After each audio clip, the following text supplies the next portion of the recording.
Good afternoon. You're joining the Lower Makefield Historical Commission in our July meeting, and we have 4 members present. I'm Dr. Helen Hines. We have Joe Camaretta, Becky Diamond, Eric Rockenbush, and Barbara Nuzlo. Our supervisor liaison is Fred Weiss. I'm not sure whether he'll be here or he'll be joining us later.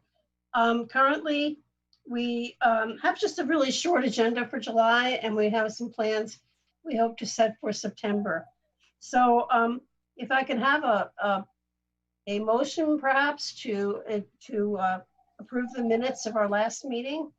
Did everyone get a chance to read those? And they have any comments?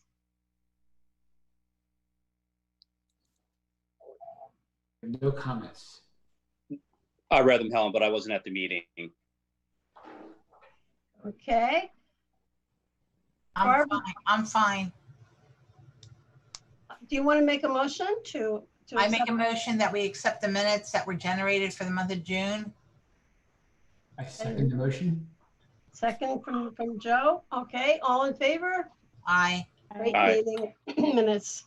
Okay, treasurer's report. Who's our treasurer? Forget, Eric? I think we gave that to Joe. Oh, we Yeah. did give it to Joe. But it hasn't changed, Joe. Nothing has changed. We didn't spend anything that I know of. I think everything was, I think my son-in-law had to buy the sand and he said, forget it. So that leaves it to a donation. And we did have some water donations. Other than that, we haven't spent any money. Okay, so Slate Hill Cemetery happened on July 11th, and I thought it really went well. Can I have some comments from everybody else who was there? Yeah, I mean, it was great to see everyone working together, and from young to old, all age ranges. And I think the kids that were there were really excited to see and to know, about what the cemetery, like how old it is and how old the gravestones are. And yeah, I think it went really well. I mean, I wasn't there for the whole time, so I don't know how long it went on, but yeah, we got there around 9:30 and set up, and people started showing up about 10 of 10. We were getting worried that maybe it was going to be Josh and me and 2 grandsons digging, but Joe showed up. And what did you think, Joe? Yeah, I thought it went well. I thought the Boy Scouts, they did a great job. I was laughing when we were trying to, get down about 22 inches, and they were concerned that we were going to hit the coffins. yeah. We had explained no, they're much deeper than that. But yeah, they did a good job digging out, those areas for the headstones. Yeah, Donna Doan came over with a broken foot. That was pretty amazing. Poor Donna, but she did practically one all by herself. It was really amazing. So we planted 6 tombstones of 6 soldiers, 3 in what's known as the colored section or the segregated section, and 3 in the other section. 1 was the oldest guy who was actually killed in the Civil War. The oldest stone needed to be replaced. The one that had been planted in 1863 for his burial was illegible, so that was done. I decided, to put it in our minutes, that not to destroy the stone, even though it's mandated by the Veterans Administration. So it's now in the township hands, and they can choose what to do with it. I kind of suggested that since it was almost illegible anyway, that it be planted somewhere else in the cemetery as a marker for some other grave in the cemetery. And there's plenty to choose from. When I took a look at our 1926 map, it was really obvious that there are over 100 stones missing, from various people who have died over the years, including one from 1711. And I doubt we're going to get any family members try to replace any of those stones, but it is what it is. We have so many people in there that the history is slowly seeping away unless we keep on top of it. Is that how you get a tombstone replaced, Helen? I was wondering about that. Like, it has to be a Civil War soldier or a veteran soldier. Right. I know that, but like if it's just a regular stone, because there's several in there that that's the problem. It has to be a family member. It would have to be a family placing it back in. Okay. There are Stocktons, there are Andersons, there are Girtons. And we have a list from 1926, which is pretty reliable, of where they were in 1926. So if someone finds from Ancestry or something that they have an ancestor buried in Slate Hill Cemetery and they want to put a stone up, I think the township would allow that for them. I don't know whether they'd have to go through the same process we did of having to appeal to a judge, but it seems to me that that would be a logical step. Now, the problem is the historic oldest stone in Bucks County is in that graveyard, and I doubt there are anyone who will be able to trace to that family, the Sharps. So I don't know how, maybe we can allocate it privately as a gift to get that stone recut, because it's going to need some recutting. And that, I mean, it does bring up the fact that we have constant maintenance that needs to be done on the cemetery, as in any cemetery. And, you know, how much can we do as volunteers, and how much is the township willing to do to help us at least let it stay the way it is? Does anybody have any other ideas on that? Helen, no one could sponsor formulating to put up one of those tombstones, could they? Like in the township, could anybody sponsor a gift or gift it if we can't find the families? Yeah, maybe they would agree to that, you know, and I'm not sure what various people would say objecting to that, or why they would object, but if they did, you know, what would happen at that point? I don't know. So we'd have to run that by the supervisors, I guess. But if you can prove that it's a relative, I don't think there would be any problem with putting up. What happens if it's not a relative? If it's just then it's an issue. That's what I'm saying. It could be. It would be an issue. Okay. Currently, under the current Pennsylvania law, which was intended to prevent vandalism, you can't touch any marker without being accused of, without getting a court order. So that's part of the problem. You know, we can prove that there were stones there, and one of my big things, I would love to prove that Joshua Anderson is buried there. He was the colonel of the local Bucks County militia, who would have been part of the group actually taking Washington across the river. He donated, or I guess it was his son, donated the third section of the cemetery to the township. I'm pretty sure he's there, but unless we have proof from the family that he's there, we probably can't put up a stone for him. And the veterans would pay for a stone for him. If we find that he is buried there, the Veterans Administration would pay for that. Daniel was also in that militia group, so he should have a tombstone too. So if we can find that they both were buried in their family plot, which kind of makes sense, then we should be able to get those two Revolutionary soldiers some tombstones too, which would be really neat. I'll put that in the back burner. Anybody want to work on that project, you know, go for it. What's involved in improving that? I mean, what have we tried so far? What have you tried so far? What is involved in proving that? What kind of proof? I don't know, Joe. I mean, I have you later on the agenda, but what you kind of discovered about old diaries, etc., really makes a difference. If we can find some kind of writing, the family has a pretty extensive history for the Anderson family, and apparently someone has the papers of various members. So if somebody in the family can find where he's buried, I mean, he may have, at the time that Joshua Anderson died, it would probably be around 1800, and by then Greenwood Cemetery in Trenton may have been open, and it got to be a kind of a fashionable thing to be buried at Greenwood. So he may have been buried there, or he most likely would be buried in the family plot. That's I'm going with that one, but we need to find out where. Both he and Daniel, and there were several. James was also a soldier. I think he was in the War of 1812. So it would be really neat. Anybody who had fought in a U.S. war, the Veterans Administration will give them a tombstone. Right. So that's it. And then if you want to erect a stone, there was another man, I can't even remember his name, on our tombstone list with his dates. I think his name was Halaya or something like that. It was a very strange name. But the tombstone apparently that was erected said 1711 on it. So it was a very old stone. You know, if that family came up and said, you know, we'd like to re-honor our ancestor, can we do that? You know, I would not want to say no, but maybe, you know, that would go to the supervisors and they could make a decision.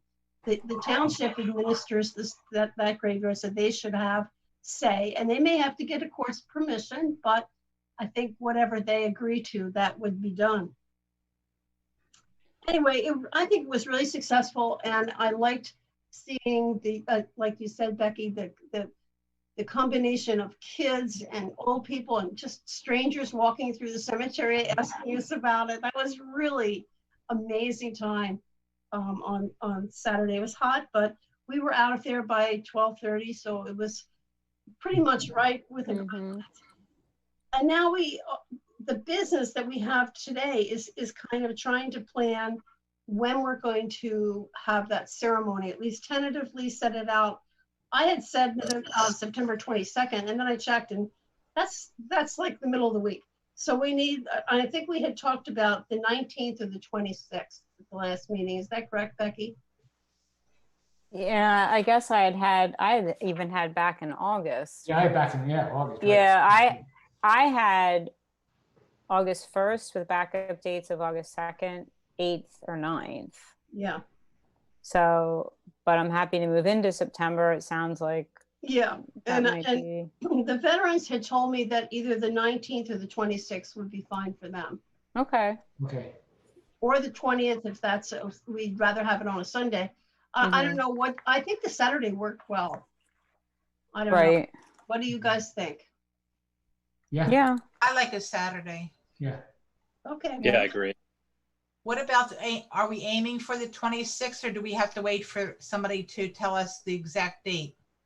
Well, we said it, so it's up to us. The veterans said they would take either one. The only thing, Helen, is I see on the calendar that September 18th, Rosh Hashanah starts at sunset. That's what I was thinking. So the 19th, does it continue on to the 19th, the celebration? I just didn't know if that would impact people. You want to move to the 22nd? I go to 26th. 26th. Or even the 20th, the Sunday, I think would Yeah, probably be safe enough to not impact. But the 26th is fine too. Yeah. Then Yom Kippur is the 27th, but it says it's sunset. So that's Right. probably, 26 should be safe. yeah. 26th is a Saturday. Yeah. Right. Okay, so what's your pleasure? 26th. It's Saturday we like, right? So. Yeah. Yeah, I'm fine with that. Okay, let's shoot for the Saturday, the 26th. And at what time would that be, Helen? What would you say, 1200 or what did they say, 13 or 1400? What afternoon, morning? I think we had said something, we had originally said 11 a.m., but I mean, 1 p.m. sounds fine to me. Something like that, right? Okay, I think 1 p.m. would work, because then all the people that go out, that if they have breakfast or they go to church and all, that'll be out of the way. well, that's On the a Saturday. Oh, Saturday. I'm sorry. I'm on Sunday yet. Okay. Saturday, But still- but your early morning soccer games. Right. People Yeah, do 1 shopping and stuff. Yeah, Yeah. okay, 1 p.m. That sounds great. And so we had already kind of previously set out tasks for everybody to do.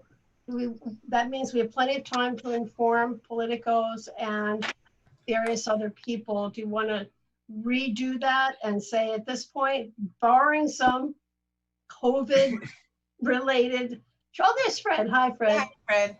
Nice you could join us. We're trying to set the date for the celebration of the markers, and we're looking at the 26th of September, a Saturday. Let's hope it can be done. Okay. Does that sound like a reasonable choice? And we'll just say barring some COVID emergency, we're planning to do it at 1 p.m. on Saturday, the 26th. Okay, and I'll contact the three political figures. Is there anybody else that would like to invite? I'm going to reach out to Linda Sally from the African American Museum. She had specifically asked that we let them know so she can contact some of her reenactor friends and some of the people who are active looking at the U.S. colored troops. So she was trying to hope to maybe get me some reenactors, which would be awesome. So I'll reach out to her. Her name is Linda Sally. I don't know, do other politicians, Fred, do you have any preferences or not? Or do we reach out for candidates at that point, or you want to keep it just the ones we currently have? You're muted, Fred. Sorry. The usual, Congressman Fitzpatrick, Senator Sanaciro, Perry, the supervisors. You are the council if they want to come.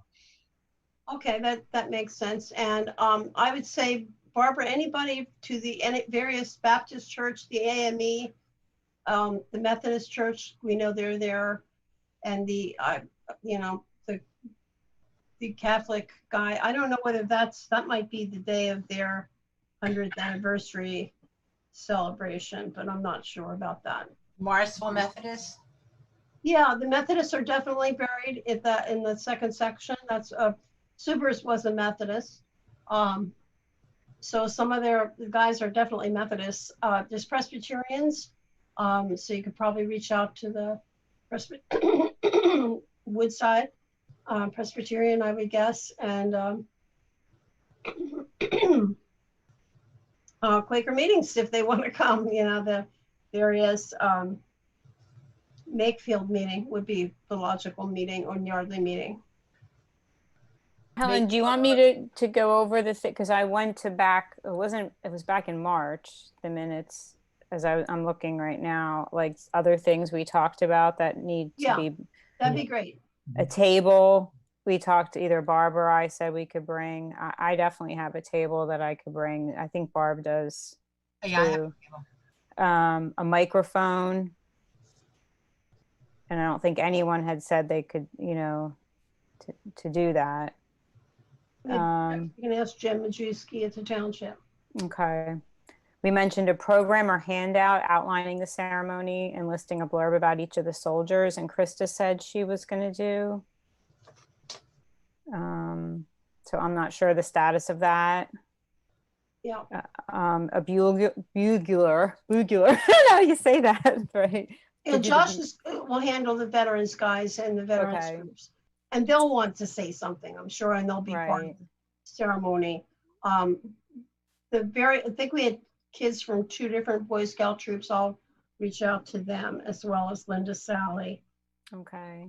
The Girl Scouts had asked to be invited, and someone at this point has to contact the garden club and ask them about flowers to make the graves look nice. Well, Ann Bamron handled that before. Yeah, it said Ann had spoken with Ruth Logan about planting flowers, likely petunias, in front of these and the other soldiers' graves. Ann to do that? I could call Ann and tell her that she's on duty. She's on, right? Okay. One more thing for the Catholic Church. Should we invite St. Ignatius? Would that be the church? Yeah, probably. Okay. And then I have the canopy tent. I have it in my garage.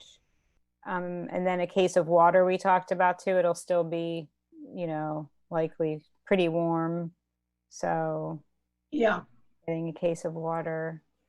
And then the press release, remember Helen, you and I worked on, I still have it, we still have it. We can just tweak that. That does remind me though, however, Eric, if you would be so good as to write a letter of thank you from our commission, perhaps get Fred and some of the other supervisors to sign it, to Home Depot for giving us the, I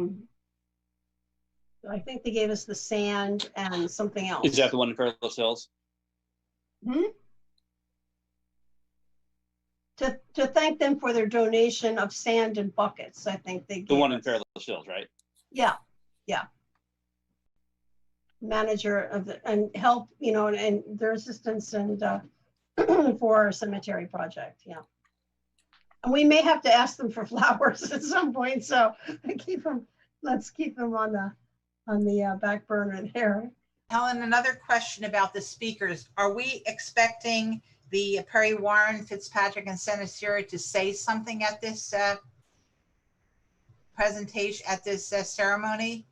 Well, That was I would expect they would. Yeah, but- they asked me that question and I said yes, but I want to just make Yeah, sure. that- yeah, I would have room for the political speakers to say something. Definitely the veterans will say something and, you know, And the churches, they don't have to respond. We just invite them. Is that yes, send a letter of, an invitation for them or a phone call? yeah, that'd be fine. Okay. Okay. And if it is the 100th anniversary for St. Ignatius, then ask St. John's guy. St. John's guy, actually, he was interested in, because I've been talking to him about it. So Yeah, that's fine. he said he's I don't want to cut the other guy out, but yeah. No, I'm not going to cut him out, but the other guy said he's coming, so let him just come. Yeah, absolutely. Okay. Give him a letter too. That he I can- will. Thank you, Barbara. I don't know of any Jewish burials, but you certainly can invite someone from the local synagogue groups and, whatever, however ambitious you want to get, please go ahead with local churches. And they would not have to do an RSVP. They would just. No, just welcome to come. Okay.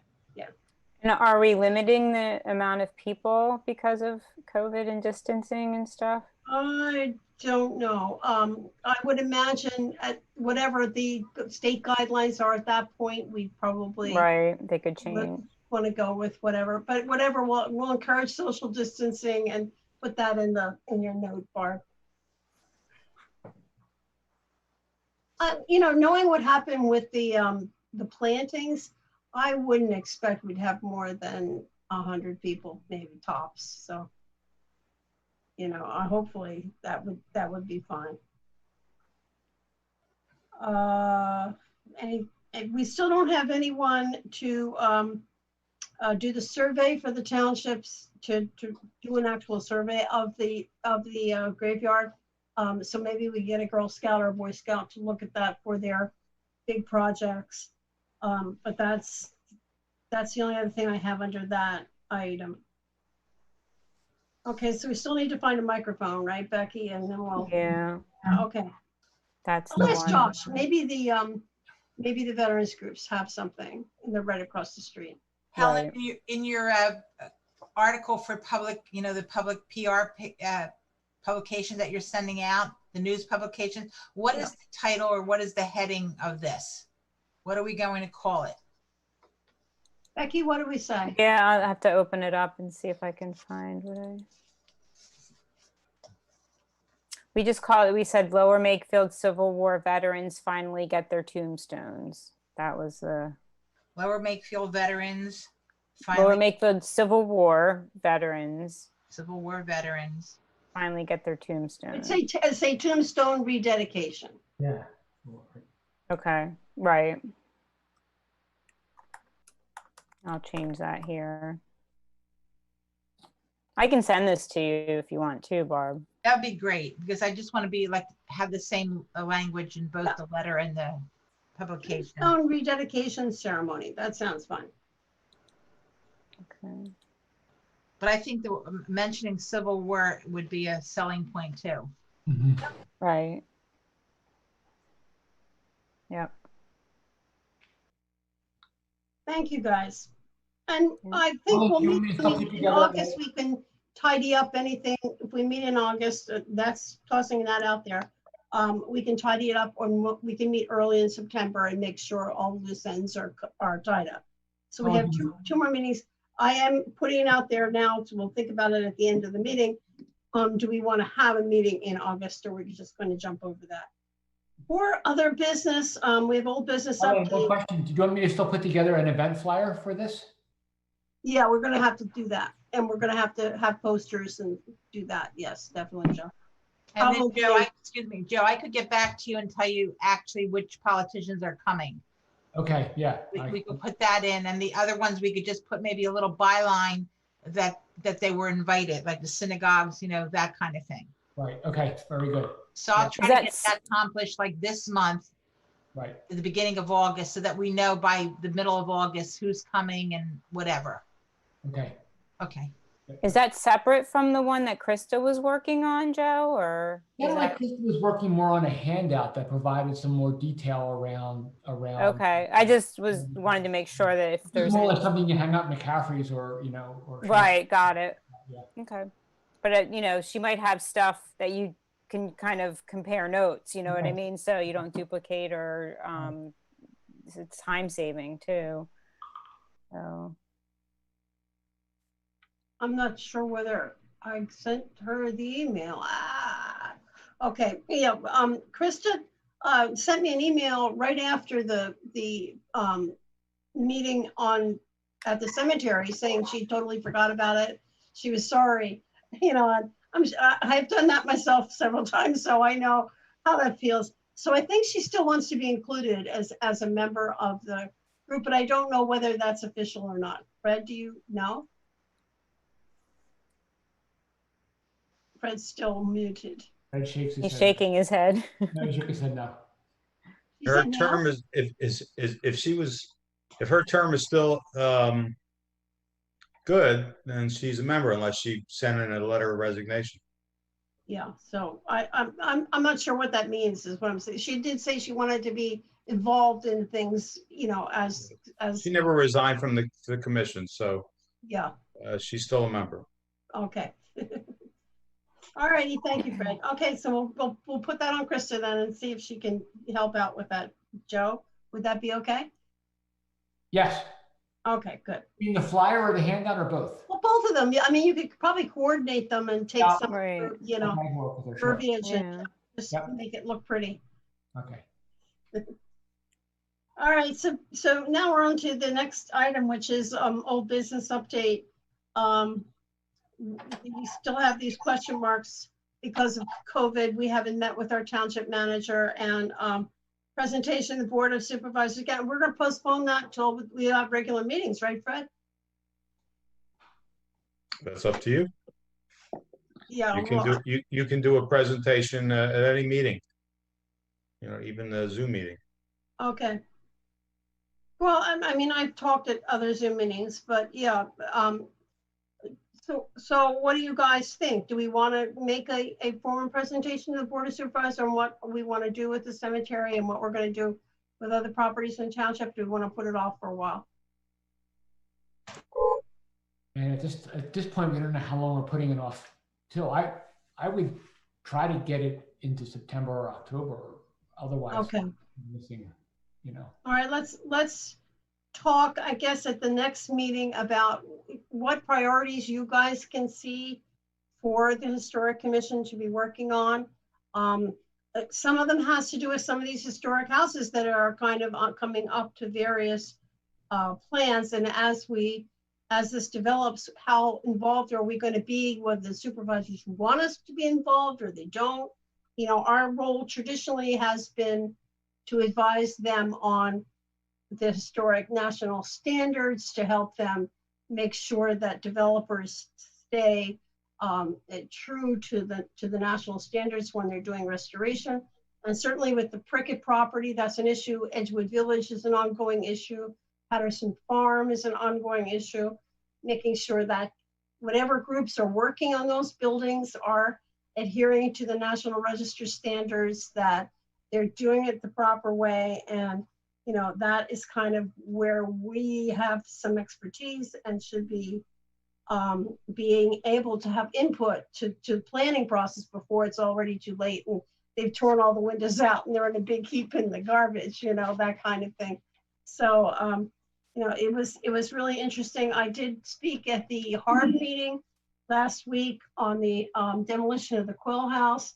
And by the end of the meeting, I felt very positive. The people who had been very negative about the building kind of changed their mind as we talked about it and said, maybe we can work with you and fit it in somewhere. We didn't even get to the details of the Ishmael house, which the rendering had all the windows changed and all that stuff.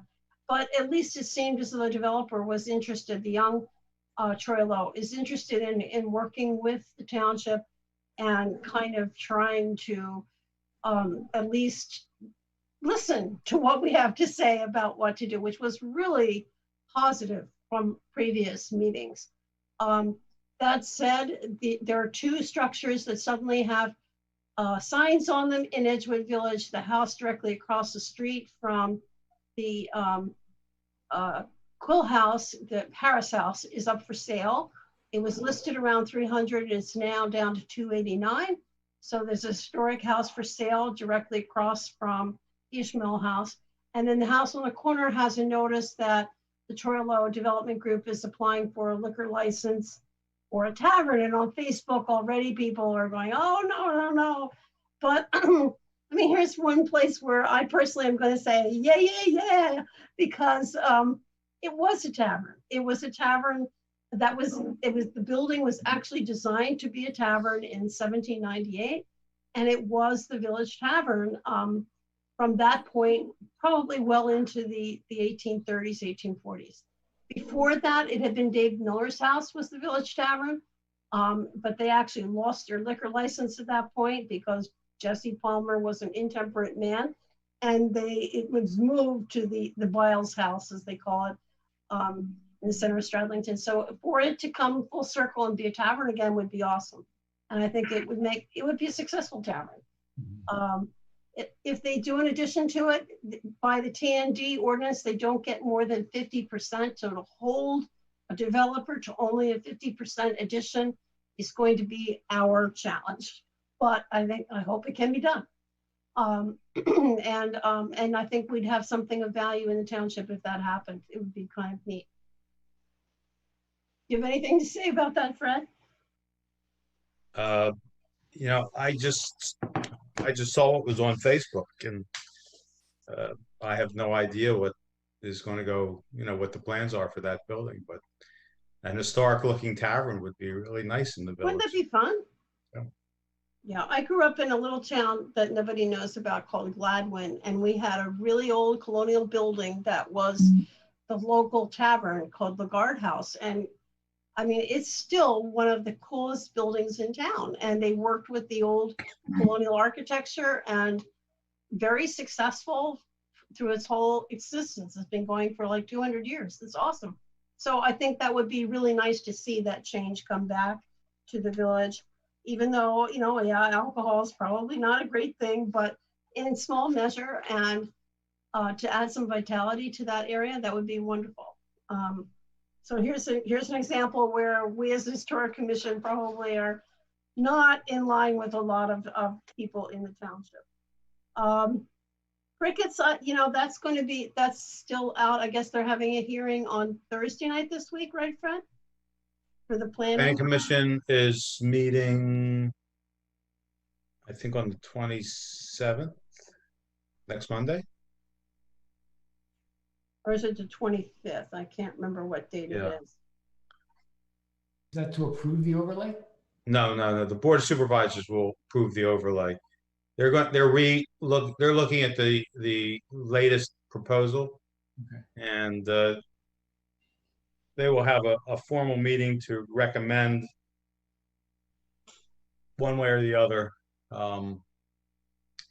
in the next few weeks before the board will meet. I think Well, I think Fred meant that the supervisors will consider to approve you haven't approved it yet, right? The overlay. no, the public hearing to approve or disapprove. Hearing. Yeah. Consider to actually deliberate on the overlay will be. Yeah. I think it's the 17th. But you didn't mean that the supervisors have already approved it. No. Okay. So yeah, it's up for consideration for approval, and the Planning Commission has to send their recommendation to the Board of Supervisors over whether they approve of it or not, and then the supervisors can choose to accept their opinion or not. I mean, we are just advisory groups, and it's up to the supervisors to make the final decisions. But that's why the zoning board is a different animal. They have a different kind of standing in the township, and the supervisors can't overrule some of the zoning boarding decisions. But the Planning Commission has always just been it's up to them to accept or reject their basic recommendations one way or another. So we'll see what happens. That happens, I guess, as you said, next Monday. And then the overlay, and I think it's been tweaked a bit, right, Fred? The overlay has been It's tweaked. tweaked a lot. Yeah, that's why it's going back to the planning commission. Yeah, well, things have changed. Just from the COVID, the value of retail has really deteriorated. You know, what happens with housing has changed. So it's going to be interesting to see what they come up with the final TND. That also the building on the south side of the Stony Hill Road overpass going over has a sign on it. I don't know whether they're trying to rent it. I know they've repainted it. It's now white. It had been red brick, so it looked like Colonial Williamsburg. Now it's been painted white. And the lantern on the top of that building has all plywood it used to be lights in the top of the lantern on the top of the building. You know which building I'm talking about? The real estate building at the bottom of the ramp. It doesn't look quite, I remember the discussion about when that building went in there and how everyone was so horrified that it was going to be red brick because nothing in the village was red brick and it's at the gateway to the village. Now it's white. So I guess nobody can say too much about white, but it is interesting that the best laid plans, I guess it was supposed to look like the governor's palace in Colonial Williamsburg. It doesn't look like that anymore. So it is interesting to see what happens to structures as planners plan and owners do different things. All right, so does anybody have any other comments on township buildings or structures, historic property, or public history that we need to talk to the supervisors about? Give Fred some heads up. I noticed the house on Mill Road has been subdivided. There's an old house there, and now it's been subdivided on 2 separate parcels. That is worrisome because that means that possibly the old house will come down on there. I know a tree fell on it, and it's owned by an absentee. Someone is trying to flip the property, lives down in North Philadelphia. So I don't know what's going to happen with that old house. We kind of keep an eye on it, as it's definitely an 18th century house. So it's one of those ones that we kind of worry about. Anybody else have any houses that you're concerned about? Danny Quills, it ended up with, at least they aren't tearing it down immediately. We're going to see if we can work with people. So we'll see Helen, what happens for that. Do you have any update on the house on River Road? I think it was the original Yardley ferry house. I don't have any update. It was for sale. I don't know what's happened to it. Yeah, I noticed the sign's not up any longer. Yeah, it doesn't look very good, does it? No. It's real, and I know the one on Lindenhurst doesn't look very good either. They're both like 1730s, 1740s houses. There's just no explanation, for how some people value old houses and other people just don't see any value in it, Eric. It's really discouraging. But yeah, so we kind of keep an eye on our little lost lambs all over the township and hope that somebody will come up with something on them. I was thinking the other day that I really need to go back to the Spruance and go through the tavern license applications and figure out where else there were taverns, because that one on River Road was a tavern. That the one you're talking about was actually the original Doble Yardley Tavern. And then the license went with Yardley's purchase and it moved up into Landrick Manor in the borough. So that became the Yardley Tavern, and then it moved up further to the Yardley Inn. And, so the liquor licenses have changed. But there were others in the township. The house at the corner of Stony Hill Road and Big Oak Road, with the one that is brick and stone. Do you know which one I mean, Barbara? That was called the Widow Lucas House. That was the earliest tavern license in Lower Makefield, was that house. We were alive with taverns back in the And the person who bought that home, her father owned the butcher place right in Bridesburg. And I saw her outside because she's my son's age. I saw her outside and I said, she looks familiar. When I went to the supermarket, I asked her grandpa, was it his granddaughter? And they said yes. So it's a small world. It is a small one. And I guess the Brailsfords had a tavern there for a long time. So it's the Brailsford Tavern on Big Oak. And I mean, they're all over the township. I only researched the ones that I was interested in. At the time, I was doing the history for the house down on the River Road, and Dave Miller's popped out at me. So I picked up a copy of his. People had to make an actual tavern license application to the county and sign off that they were temperate people and would keep an orderly house. And then the county gave them a license to sell. So all through Lower Makefield, there were at least 10 taverns in Lower Makefield at most eras through our history. And then during Prohibition, apparently we were a hotbed of rum running and all kinds of things. So really is kind of your puppy really is kind of interesting. So I need to go make a trip to this Bruance and look up tavern licenses. Anybody else want to come? You can come. Okay, Township Properties long-range goals and plans for the fall happenings or not. We had originally planned for a cemetery tour for this fall. I'm curious as to how much enthusiasm there is for that, given the state of the COVID. I don't think we should do it this year. I think we should wait till Right next year. Well, if we get, my thought is if we get any Civil War soldiers, especially any of the colored troops, to come out for the dedication, I'm going to ask them to sign a paper with their names and notifications. Yeah, for next year. Yeah. Put it off for at least till, I just wanted to clear this off of our agenda. So fine. Yeah. We are going to, I mean, Yardley is not having its harvest day. It's just Right. Already things are being canceled. So, okay, we're going to postpone to 2021. And that makes it official. Thank you, guys. New business. Joe, I put this on here for you because I thought that was exciting what you found. Well, I saw this on Facebook. Someone reached out. They found a suitcase full of diaries from Joseph Palmer. And it was documenting the Edgewood Historic District. And she wanted to know if anyone wanted them. So I reached out, unfortunately a little bit too late. So I reached out to say, yes, we would want them, right? Where the Lower Makefield Historical Society would want them. I talked to Helen about that. She told me someone else had recommended her to the Bucks County Historical Society. So she sent me a message yesterday saying that she's been in contact with Bucks, but she's giving them till Wednesday to make a decision. So if she doesn't hear from them by Wednesday, they'll give them to us, you know? So I'll let you know by the end of this week what I hear back from her. And they were the diaries of Joseph Palmer? Right, they go from 1904 to 1960. So Joe Palmer, I was trying, basically trying to figure out, he was an older man. He was the kind of a remote Palmer relative, and his house is unfortunately gone. But the two trees, when Palmer's planted houses, he was on Palmer parcel.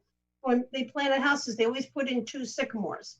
And you can actually see the two sycamores from Oxford Valley Road as you're going past, what was her name?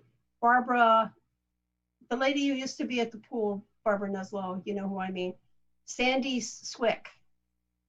As you go past her house sits right on the edge of the road, in between Stony Hill and, this is on Oxford Valley Road, in between Stony Hill and the Roll-Offs Fields. Sandy Swick's house is on the left, and it sits right at the edge of the road. Just next to Sandy Swick's house, there's the synagogue, the Jewish synagogue, and then back in the woods, you can see these two sycamore trees. And that's where if you walk back in those woods, there's a foundation, and that's where Joseph Palmer's house was. And he had a private ford with flat stones that crossed over the stream that's back there in the rest of the Palmer land. So he would have ended up basically at my house, that was all part of Palmer land. But so his little piece went all the way to Oxford Valley Road, and it connected the Palmer farm to Oxford Valley Road at that point. The road that went toward Edgewood Village went by his brother's house. That was Jonathan Palmer. That's where my son's house is, at the Roll-Offs Hotel, and went up to Edgewood Village. But Oxford Valley Road actually turned and was one of the major roads to get to Yardley and went by Joseph Palmer's house. So that's where he lived. And the 2 trees are all that's left of what you can see of where his house was, unless you walk back in those woods and you can see the foundation stones are still there, but not much else. Sad, but cool. So I hope we get them, or at least if the Bucks County Historical Society accepts them, they will do the archival work that's necessary to preserve them. And then we can go look at them there. But, you know, it's something that new they may not take, Right. in which case we'll see what's happening. Which brings up something else, and that is that I did get a letter yesterday. I don't know how many of you also got one from the Lower Historical Society. Yep. Did you get that letter? No. Yep. You did? So they are having a public meeting. Maybe that's the meeting I'm thinking of on the 26th. Is that right? I don't have the letter with me, but yeah, it sounds like it could be right. Yeah. Tense. They are trying to figure out whether they should merge with Yardley Historical Society and become the Yardley Makefield Historical Society. The big problem, I don't really have an issue over a bunch of little old ladies and little old men getting together to merge, as resources are limited. However, the amount of money is from the sale of the schoolmaster's house, which the Board of Supervisors gave to us, the Lower Makefield Historical Society. It was before I was president, but Ann Copenhagen was president at the time. And we took that under the aegis of that money, should we sell that house, which we ultimately did, should go to other houses in Lower Makefield Township that needed restoration. And I know that money has, it was at the time of the sale, it was about $79,000, and today it's about $130,000, and it's sitting in a bank account. And if they merge those 2 groups, chances are that money is going to go to care for the old library in Yardley. And that kind of bothers me a lot. Also, merging the 2 groups will mean that if they try to apply for public funds from the PHMC, they'd have to represent one or the other municipalities. They can't represent both. You know what I'm saying? If they're applying for a loan to say help the maintenance of the library, then it's going to be Yardley applying. And that means that literally all of our hard-won resources to save that house in Lower Makefield will basically end up in Yardley. And at some point, maybe that group will want to fold and sell the library building, which is another whole can of worms. You know, I don't see where the positive is in this. So I probably will call in and make some remarks to that effect. Does anybody else want to think about that or make some, how do you feel about it, Beck? I don't know that I don't have the background that you do on all of this. My initial thing is I really don't have a big issue with it. And I know that Lower Makefield Historical Society has used the old library for, I've done events for them there. So to me, it's a resource that both townships can use, hopefully. I mean, that's just kind of my 2 cents on it, but you know all the other background, like you just said, on the other house and everything. So I don't know all of that, you know, as well as you do. Do you think it's coming from a lack of interest or support in one society or the other? I didn't get to read your lips for that one, Joe. I said, do you think it's coming from a lack of interest or support from one society or the other? I think they've lost, you know, with Pat's passing, you know, she was a big factor in the Lower Makefield Historical Society. So I don't know who's really in charge anymore as much there.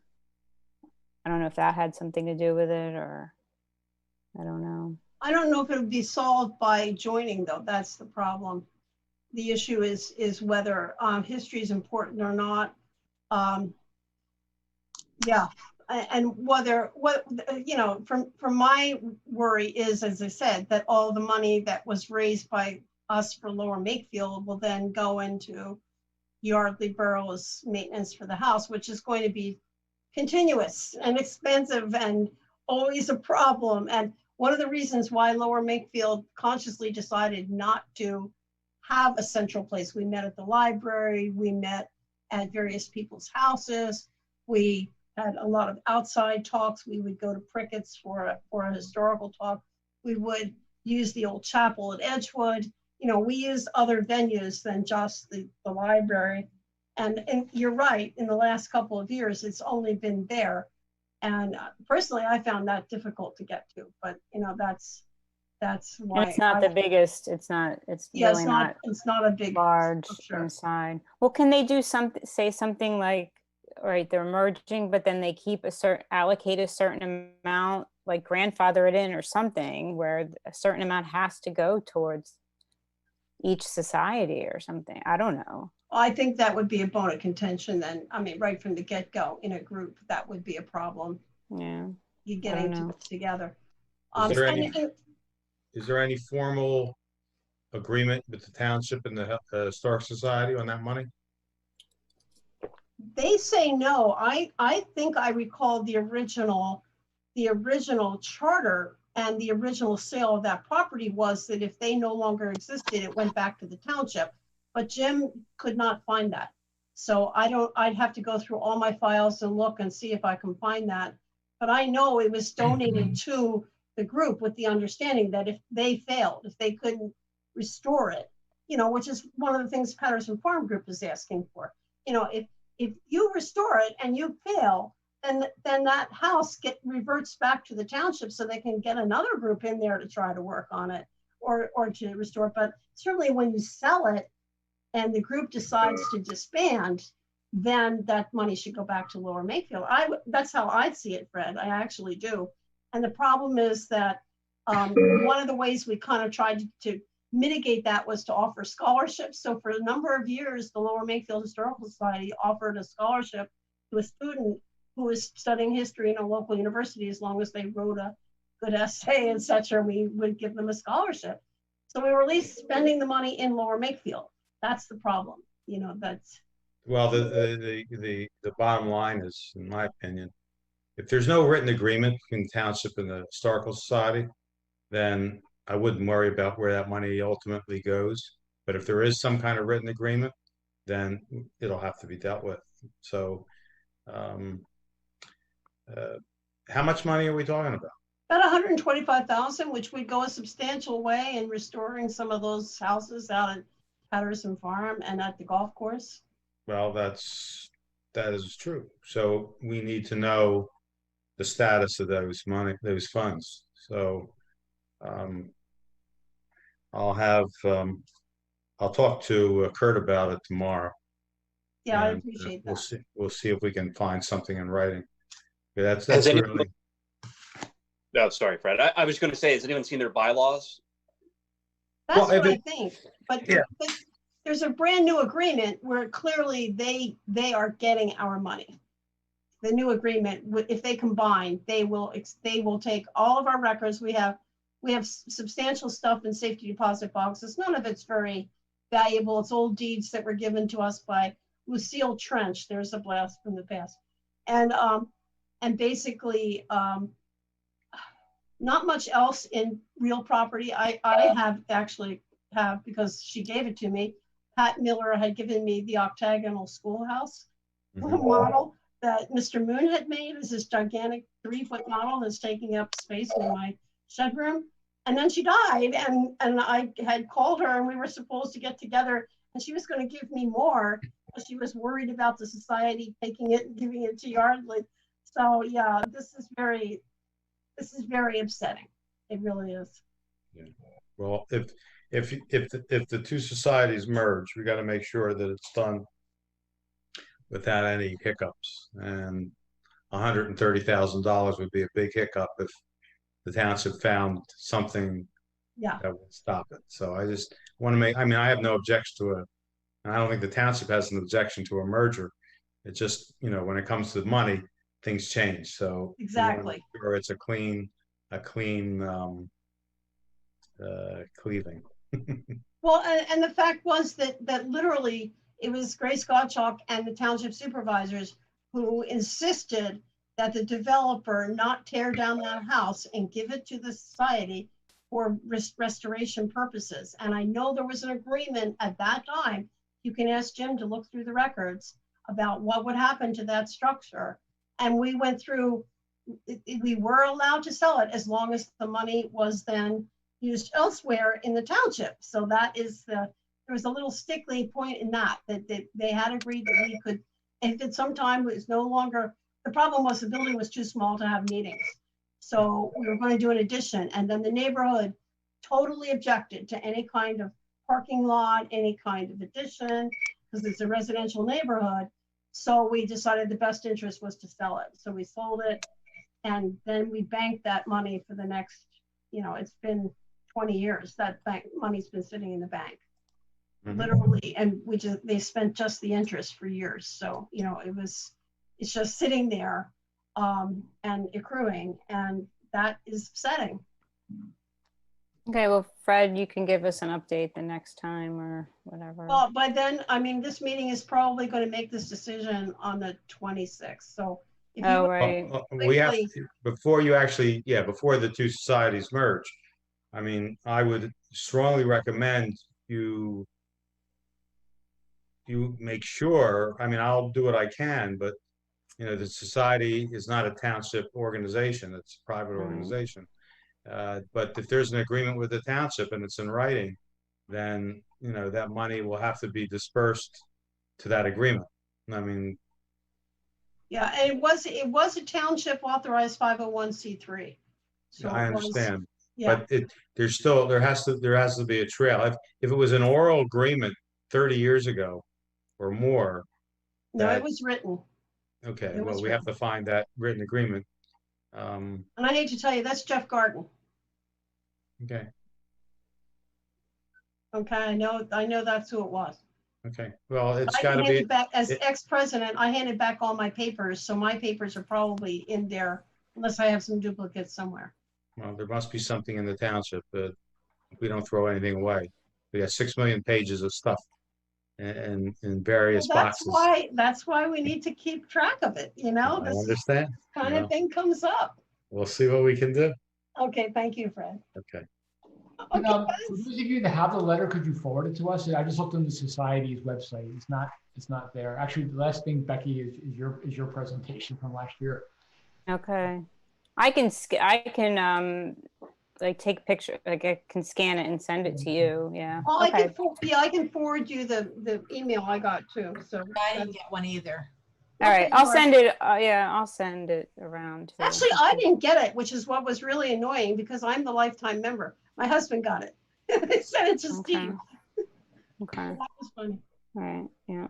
No, that's another thing. My lifetime membership will be worthless. New business. So Joe with that, and next meeting, do we want to meet in August or not? That's the question.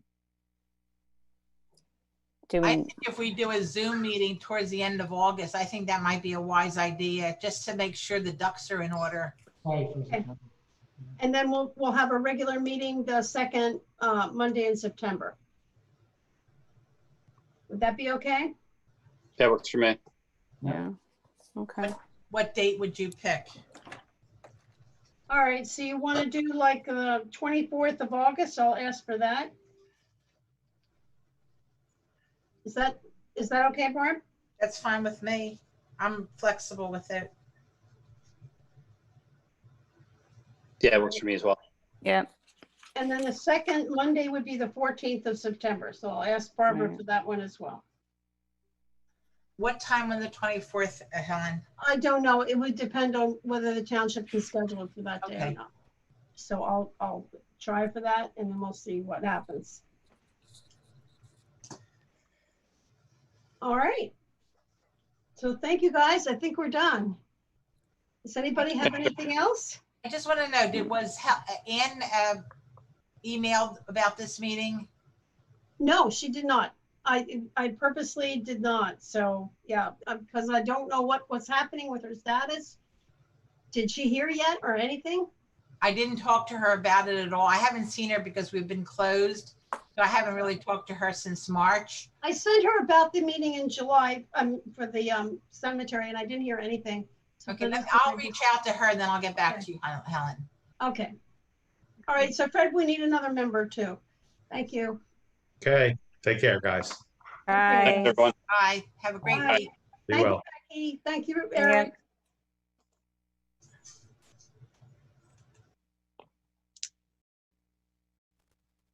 Thanks, Eric.